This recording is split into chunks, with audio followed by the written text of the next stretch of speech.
Assalamualaikum warahmatullahi wabarakatuh.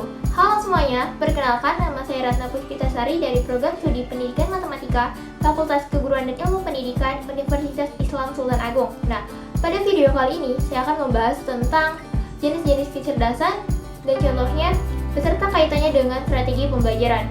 Yuk simak videonya. Oke, sebelum mengetahui tentang jenis-jenis kecerdasan beserta contohnya, sebaiknya kita mengetahui terlebih dahulu tentang pengertian kecerdasan, pengertian, strategi pembelajaran, serta kaitannya antara dua hal tersebut. Kecerdasan menurut Howard Gardner adalah suatu kemampuan yang dimiliki oleh individu untuk menyelesaikan masalah dan juga menciptakan suatu produk yang mempunyai nilai budaya. Lalu, pengertian strategi pembelajaran menurut Kemp tahun 1995 adalah suatu kegiatan yang harus dilakukan oleh guru dan juga siswa untuk tercapainya suatu pembelajaran secara efektif dan efisien. Nah, apa sih kaitan antara strategi pembelajaran dan juga kecerdasan?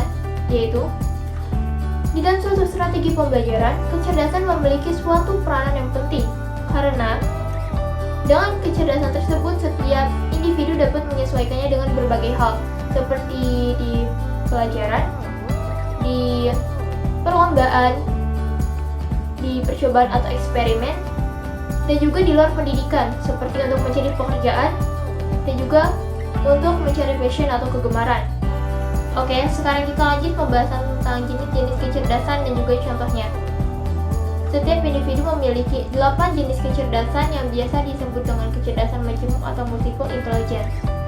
Kecerdasan tersebut antara lain, yang pertama ada kecerdasan linguistik, yaitu kemampuan untuk menggunakan kata-kata secara efektif, baik secara lisan maupun tertulis.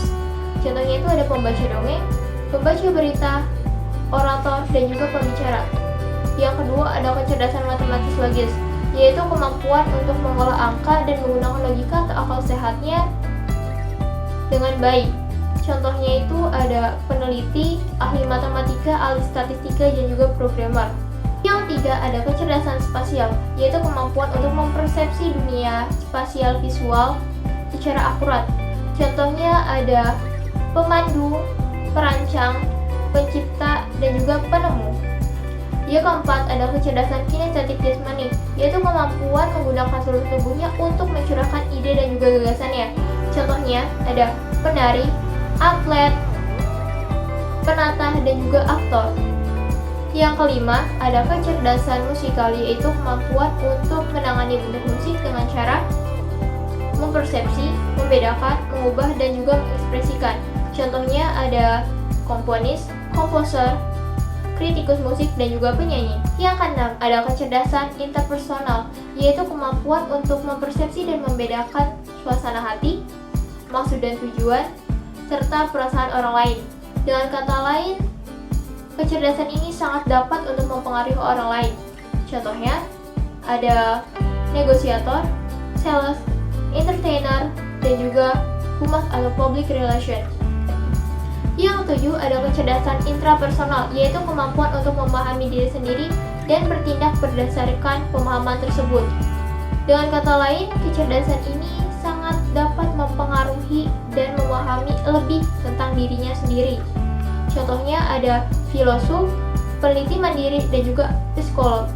Yang kedelapan ada kecerdasan naturalis, yaitu kemampuan untuk mengenali dan mengkategorikan spesies flora dan fauna yang berada di lingkungan sekitar.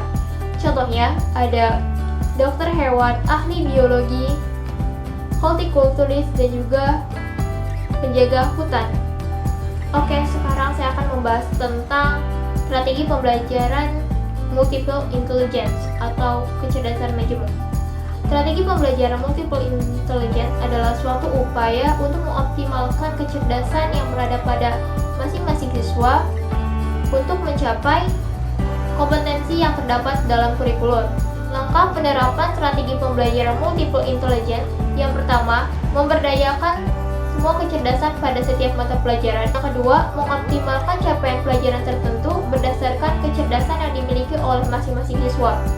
Dengan menerapkan strategi pembelajaran multiple intelligence, diharapkan dapat memberikan dampak yang pertama, mengoptimalkan semua kecerdasan. Yang kedua, menjadikan siswa menjadi sang juara pada bidang tertentu sesuai dengan kecerdasan yang menonjol dalam dirinya. Yang ketiga, mendorong guru untuk melakukan inovasi secara terus-menerus dalam cara mengajarnya, sehingga menciptakan kegiatan pembelajaran yang menyenangkan.